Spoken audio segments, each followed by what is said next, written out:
So, hello everyone. I want to tell you today about fixed parameter algorithm for graph isomorphism in graphs with an excluded minor. This joint work with Daniel Lokshtanov, my brother Michał, and Saket Saurabh.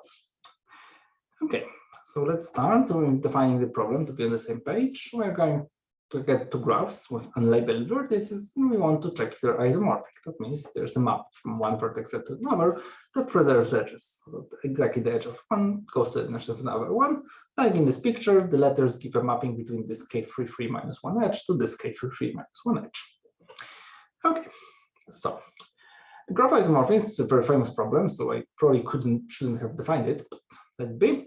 It's of course an NP problem because I mean the isomorphism is a certificate. It's not known to be NP, but it shouldn't be NP complete unless something strange happens. And actually, it's even more strange because since a few years ago, we know a quasi-polynomial time algorithm for the problem, but we still don't know a polynomial time algorithm. This motivates to study this problem in various graph classes to see for each graph class you can get a polynomial time algorithm. And this is a definitely non-exhaustive list of results so far. For us today, the important parts will be the bounded genus graphs, the bounded tree of graphs, and finally the graphs with excluded minor. So just to be on the same page, let's go and check what does excluded minor means, just so that everybody understands what we're talking about. So a graph is a minor of another graph if we can turn the larger one into smaller one by deleting some parts and then contracting some parts. What does it mean? Let's make a stupid example. Let's take a grid, say 4x4 grid as a graph G. Okay, we can delete some edges inside them, or some things, but I want just to make the contractions now. So I want to take these guys in the middle to construct into single vertex, so construct 3 edges out of it, and the other one becomes a loop and then it gets deleted because during the construction we delete multiple edges and we delete loops. Let's take these guys into a single edge vertex, let's take these guys into single vertex, and let's take these guys into single vertex. If you got these ones, you will actually see that if you construct these guys, you will actually get a K4 in that. So K4 is a minor of 4x4 grid here. And can I get a K5 even if I get a much larger grid? So I start by 100 by 100 grid. Can I get a K5? No, I shouldn't get a K5 because K5 is not planar. And by contracting things, I will never get a non-planar graph from a planar graph, and the grid is planar. Okay, and that essentially says that planar graphs are closed undertaking minors. And if you look about it, if you look into literature, you'll find that planar graphs are exactly K5 and K33 minor field graphs. In other words, K5 and K33 are exactly the minor minimal non-planar graphs, like the minimal guys in the minor order that are not planar. Okay. What you should know about, so now we are looking at the other graph classes, closed undertaking minor, so minor closed graph classes. And the important thing you should know is that it's proven, and it's a very long and complicated proof, that minor containment is a well quasi-order. What does it mean for us? That means that whenever you have got a minor closed graph class, you can characterize it by the list of minimal guys that are not in this graph class. Okay, it's like the forbidden minors, and this list will be always finite. That would be well quasi-order statement says. Okay, so because there's no infinite time states. Okay, so if you want to prove a theorem about all proper minor closed graph classes, you can as well work only with the minor closed graph classes like KH minor free. So all graphs that don't have some fixed clique as a minor. Okay, because that's like a super class of every other proper. I mean, these are like super classes of for every proper minor graph class. You take the forbidden minors, it's finite list, you take the largest one, and actually if you take a larger clique, then if you forbid just this larger clique as the minor, you get a larger graph class, and if you prove for the larger one, you have got for all the smaller ones. Okay, so it actually makes sense to look only at the KH minor free graphs, so minor graphs including a fixed clique as a minor, and that leads us to the definition of the Hadwiger number of a graph, namely the maximum clique that you can get as a minor from the given graph. So we can look as well as the graphs that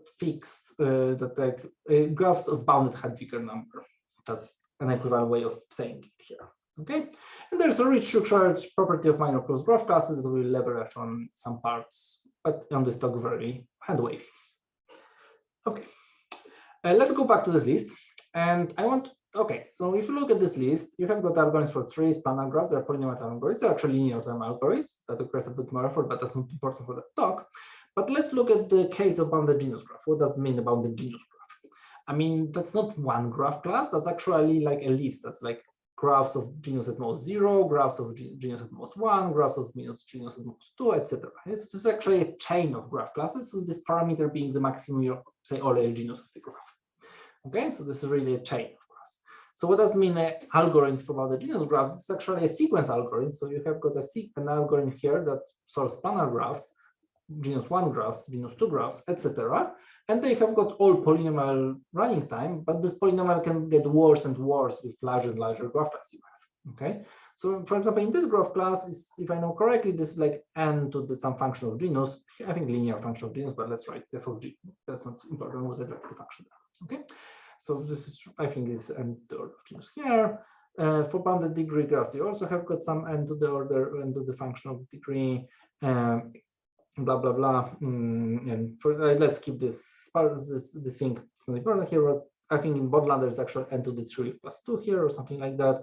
Excluding his minor is also n to the, like, if you have kh minor 3, it's also something n to the order of h, like that. So yeah, so we have got this type of running time bounds here. So the polynomial grows, and the exponent of the polynomial grows with the graph class, with the parameter you're looking at here. Okay.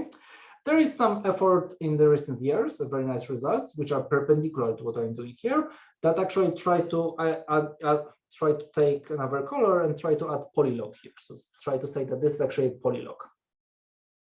And here to add polylog here. Try to add polylog here. Yeah, that means that actually tries to get all these results, but with the exponent actually depends polylogarithmically on the parameter. And this is in line with the Babai's result, like with the quasi-polynomial time algorithm. By trying to like generalize the quasi-polynomial time, I'm going to actually say that the exponent is not polylog n, but polylog some parameter. And this is like what's happening here, but this is perpendicular to what we're doing here. I want to do something else. I want to ask a question about FPT algorithms. That means that I want to take all these parameters and move them to the constant up front and remove them from the polynomial. So the degree of the polynomial will be completely independent of the parameter. It won't be some polylog in the exponent, it will be completely independent, but in front there will be like some homologous function of the parameter in front of it. Okay. And we actually managed to did some things like that, or people managed to do some things. We did, I mean, our group managed to do something for the bounded tree graphs. So this case, a few years ago, we actually get the bounded tree like FPT algorithm parameterized by tree, and there were a few sequels improving our algorithm. So it's actually quite clean and nice now.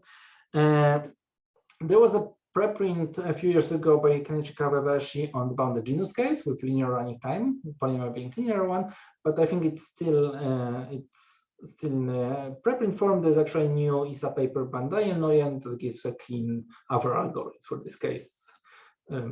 So that's bounded genus, and this paper is actually a generalization of the above two, namely going to fix exclude minor. So like I'm parameterizing by doing kh free graphs and parameterizing by h, by the size of the clique I'm excluding there, and this generalizes bounded clique and bounded genus because I mean these classes are contained in my graph class. But you shouldn't just forget about the previous results, because like the previous results has got some short arguments and explicit dependency on the parameter, and we don't. I mean, our f of k is actually horrible, while the previous results was actually quite reasonable. Okay, so to go into how to do it, let's start our journey from looking at the planar case. So for the planar case, you should first know that graph isomorphism you can solve only for free connected graphs, because if you have a graph and you want to decompose into free connected components, there's something called the TAT tree, and this free connected, I mean, the free connected components are isomorphic invariantly defined.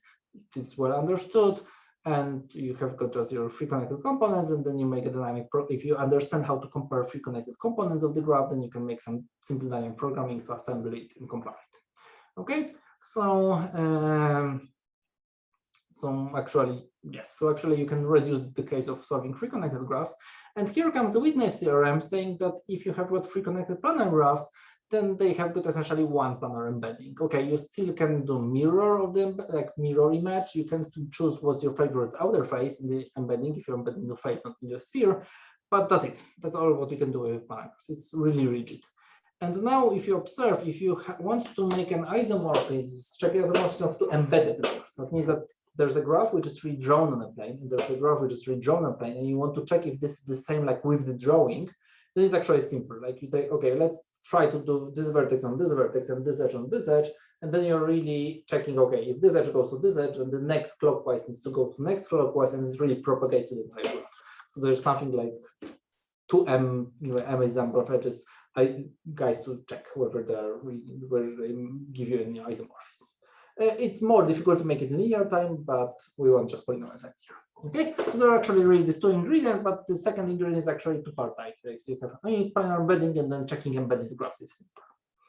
Okay, so what happens with bounded tree graphs? Let's look into our paper from 2014.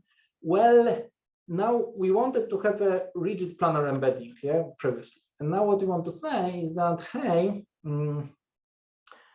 so let's go from the other side. If you have got a graph with a fixed tree decomposition, another graph with a fixed tree decomposition, then checking isomorphism of this structure is also quite simple. I mean, it's dynamic programming, it's a bit more complicated than the embedded graphs, but it's really like, and I want really isomorphism of the structure. So I want mapping that really maps bugs, vertices to vertices, etc. And that's something that you can check. You can build dynamic programming here without bigger problems, but that's doable. The problem is that if you get only a graph with the promise that's bounded tree, another graph with bounded tree, and now for one graph you find a narrow tree decomposition, for another graph you find a narrow tree decomposition, you have got no guarantee that this tree decomposition will be isomorphic in any sense between them. I mean, they can be like completely different. And the main contribution of this paper is that actually, well, there is a way of computing maybe not the narrowest possible, but with bounded parameter tree decomposition in an isomorphic invariant way. It's not exactly one tree decomposition, it's more familiar tree decompositions because there's a few symmetry breaking procedures that you need to do up there. But the punchline is that more or less you can get an isomorphic invariant tree decomposition after a few symmetry breaking operations there. Okay, so that's what this paper says.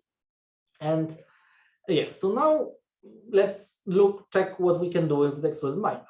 So with the excluded minor, you don't have a tree decomposition of bounded width, but you have got a different tree decompositions.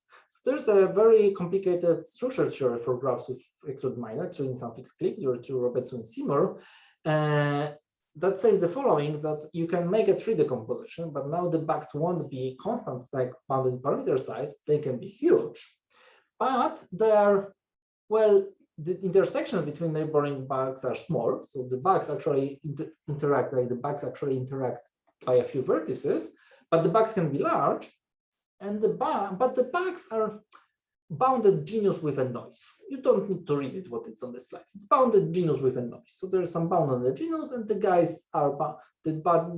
bugs are bounded genus, and there is some noise which is defined in a very complicated way, and it's not important exactly what's the paper.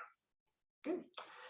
So now, if you want to prove it, you need the following 3 steps. If you want to give a FPT algorithm for Havlicek, this is like a super high-level point of view, which was really a sort of understanding area that you should go this way.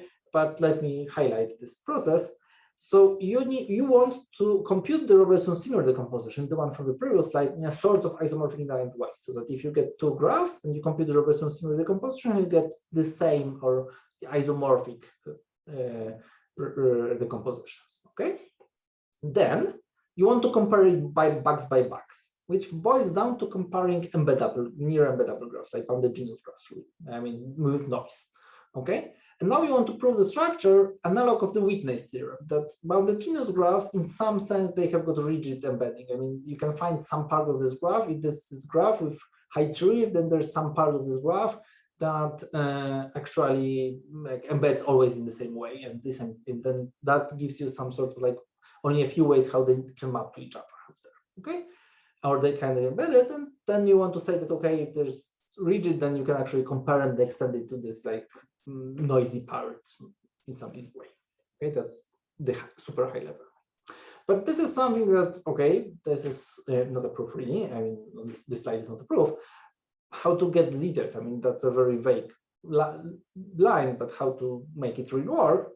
And the main insight for us came from a different line of work we had. Namely, we had work on something called unbreakable graphs and unbreakable parts and unbreakable decompositions of graphs.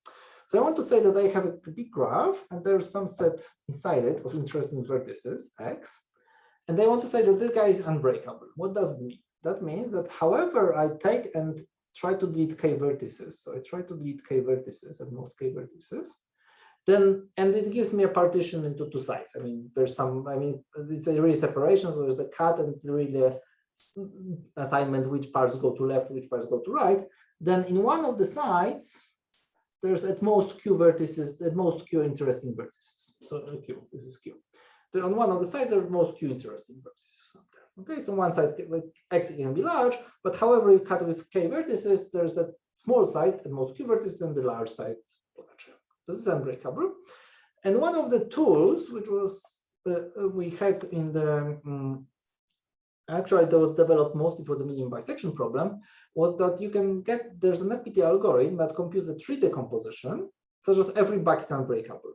So in some sense, it finds all the cuts of cardinality at most k and decomposes along them so that the remaining pieces, the bugs, actually cannot be decomposed further with cuts of size most k. That's the essence of this thing. This is really very similar. It's like a parameterized version of the lean decompositions, of the lean tree decompositions here. Okay, lean tree decompositions. So really, you have got tree decomposition, and every bug there is unbreakable. And our main insight is that you can, if you take this theorem and apply with k being the adhesion bound from the Robinson-Simmer theorem, the size of the adhesion, then you should get more or less the Robinson-Simmer decomposition. Not exactly, but more or less this one. So this is our main insight, that if you apply this theorem to k being adhesion size, you should discover the Robinson-Simmer decomposition. Actually, you should discover something even more refined than this Robinson-Simmer decomposition. And the main insight is that if you get an unbreakable graph, like the guy that cannot be separated with a separation size most k into two big parts. So whenever you cut with, there's always a tiny part. Then if this graph is k-ish minor free, then it's actually near embeddable. That actually these are almost bounded genus with some noise out there. So that's something you can prove. And this really says that if you do this decomposition, then every bug should be actually already a near embeddable part of the Robinson-Simmer decomposition. Okay. And our second insight, why this is useful, was that actually the proof of this theorem on this slide is actually quite similar to the way how we constructed the isomorphic invariant tree decompositions in the bounded tree case for graph isomorphism. So actually, there's a hope to take this proof and turn it into sort of isomorphic invariant variant of this proof, and that will be helpful. And that would be our isomorphic invariant Robinson-Simmer decomposition. Okay, so we'd like to have this theorem that, I mean, we can compute a family of unbreakable decompositions, and these unbreakable decompositions actually resemble the Ayer's decomposition theorem. But we don't get it. Unfortunately, there are a lot of technical details. We get some sort of like self-reduction process that finds a large part of unbreakable parts and tries to reduce them to smaller ones. So it's not really like we output some decomposition, we really like do some recursive understanding of some parts of the graph and compressing it, which causes a lot of other problems, but that's the best we can do here. Okay, that's the end of phase one. Now what you want to do, you want to take, really what you want to go to a kh minor free graph, which is unbreakable, which has got some high unbreakability properties given by phase one, because by this decomposition. And now you want to say that it's near embeddable and actually quite rigid. So what you want to say, let's look at the simplified version. I hope you are happy with this slide. So what you want, you have a graph G that's ka minor free, and has got a long sequence of unbreakability. There's a lot of unbreakability happening there. I mean, we know that's unbreakability for a lot of cut sizes, okay? And what we want to say about this graph, we want to say that this graph is near embeddable and rigid. What does it really mean? If you look at this graph, there will be some red parts, which are bounded tree parts. This is the noise. This is the V tree. This is the noise. There is some bounded tree noise. But the remainder in between, which I will use the gray color, the remainder in between is rigid. I phrase it as there's like a small isomorphic invariant family of labelings of this part. The intuition is that that's this part from the witness theorem that actually has got like a fixed embedding and you cannot tinker with it much. So that however you embed this part in your embedding, it will embed it mostly the same. Okay, so that's the thing. But to look a bit deeper how it comes from, let's strip off the near embeddings into the real embeddings. So let's go for the genus case. This is actually something we proved as an intermediate step while going to the main result, that actually for bounded genus case, you actually, if you get enough unbreakable graphs, so k, the unbreakability cut depends on the genus. If you get enough unbreakable graph, then you can actually partition the graph into the main part, and the noise part, and the noise part has got bounded tree width, and the main part is sort of like very rigid with respect to automorphism. I mean, it says that there's a small family of labelings of this part. That's a isomorphic variant. Okay. So how do we do it? So let's see where the source of this rigid part is. Well, you have got the witness theorem for the planar case, but for general case, there is another theorem saying that if you have an embedded graph and the phase width of the embedding is large, that means that however you want to go in a non-homotopic cycle, you need to cross a lot of vertices. If you will go phase vertex, you need to cross a lot of vertices. Then this is really a minimum Euler genus embedding, and this is the unique one. This is like a rigid structure. This is like the high genus analog of the witness theorem in my head. Okay, so like in higher genera, you really need like the phase. You really need to have high phase width to have the witness theorem up there. Okay, and up there. So what do you want to say? I want to say the following. Well, you have your graph, say it's embeddable on the torus. So this is a very nasty drawing of torus, but say it doesn't have got high phase. It doesn't have a high phase. So it's actually a way of a cycle here. Let's make it another color. There's actually a cycle here which uses on a few vertices and cuts it into a sphere. Yeah. But the point is that, okay, so let's look at all possible ways how to cut it into a sphere in this manner. And the point is that there cannot be like, it cannot be all over the place because the graph is unbreakable. If it's all over the place, then like cutting all three of them like that will cut the graph into three large pieces, and that will contradict unbreakability. So these guys cannot happen. I mean, it may happen that there are a few guys in a row, but in a sense, there will be like a cube of length k there, well, length q really there, where this can happen and nothing better. So what you can actually say is that you can actually say, okay, there are a bunch of these guys, but let's cut all of them at once. And this is isomorphic invariant way of removing a few vertices from the graph and getting a smaller genus graph. So at the end of this process, so this part goes to the noise part, and you end this process, you get some high phase width or planar graph, and then you try to reverse Whitney, or you get some high phase width, and then you reverse Semi-Thomas, and you get your rigid part up there. That was super hand wavy. The genus part requires a lot more work, and actually the near embedding part requires to handle also the noise from the near embedding. So, but the general principle, the very high level principle of this thing is the same.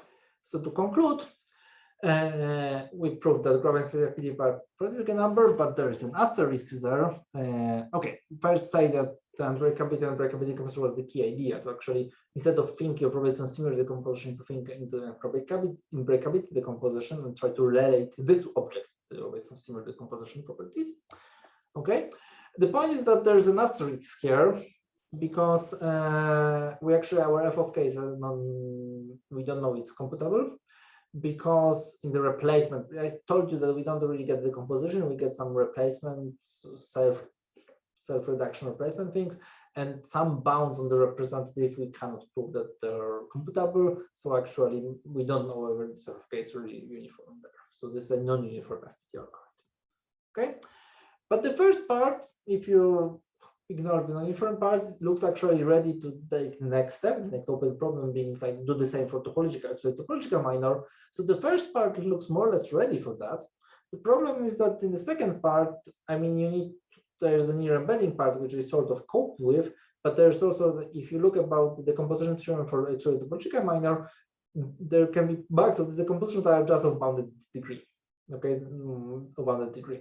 And so before you handle graph of excluded topological minor, you need to handle the graphs of bounded degree. So you need to do FPT algorithm in the maximum degree. And I personally have no clue if the unbreakability tools help with that one or not. And now I want to finish. Thank you very much.